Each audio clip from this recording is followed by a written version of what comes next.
Hey, what's happening, guys? Following the previous information from Kevin Feige, where he actually confirms the approximate age of Peter Parker in the Spider-Man's reboot, as well as the fact that he will still be in high school, we've got even more details on the MCU Spider-Man. In a recent interview with Crave Online, Kevin Feige gives even more exciting details on the new Spider-Man. Now, first of all, he pretty much confirms there will be no origin story. It will not be an origin story, but with great power comes great responsibility. It is inherent to who his character is, but we want to reveal it in a different way and spend much more time focusing on this young high school kid in the MCU dealing with his powers. He later added, there is a young kid running around New York City in a homemade version of this Spider-Man costume in the MCU, you just don't know it yet. Well, pretty much there you go, no origin story. Maybe some flashbacks with Uncle Ben, maybe something related to Peter's past pre-Spider-Man years. He will be Spider-Man from the very start, that's how it spins out. He probably already got bitten by a spider during the Phase 2. And finally he was asked if he could favor any of the Spider-Man's costumes from the previous Spider-Man's movie adaptations, as well as he gives details on the brand new suit we will actually get in the MCU. Quote,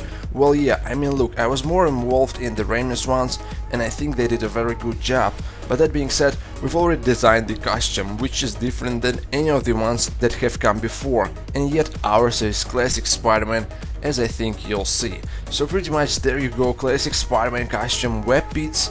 I don't know about them. We'll probably get a mix of Ditko Spider-Man, Romita Spider-Man, Romita Jr. Spider-Man with a much smaller logo on his chest, with a bigger logo on his back, a classic Spider-Man logo. Also, just something really interesting, apparently Feige and Marvel already knew about the whole Spider-Man deal back in October when they did the Marvel's Phase 3 announcement, but it wasn't really official yet, so they couldn't speak about it. Quote, Spider-Man we knew about when we were doing that announcement in October. It could have gone either way, and Marvel, as you well know, doesn't announce anything official until it's set in stone. So this once again confirms that the reception of The Amazing Spider-Man 2 struck Sony pretty early on. Already by the end of the summer, August, September, October, they knew that they have to make a deal with Marvel probably in order to bring the hype back. Funny thing is, still back in September, October, we were still waiting for Sinister 6 news, and that's why we weren't really getting them. Also, something really interesting here,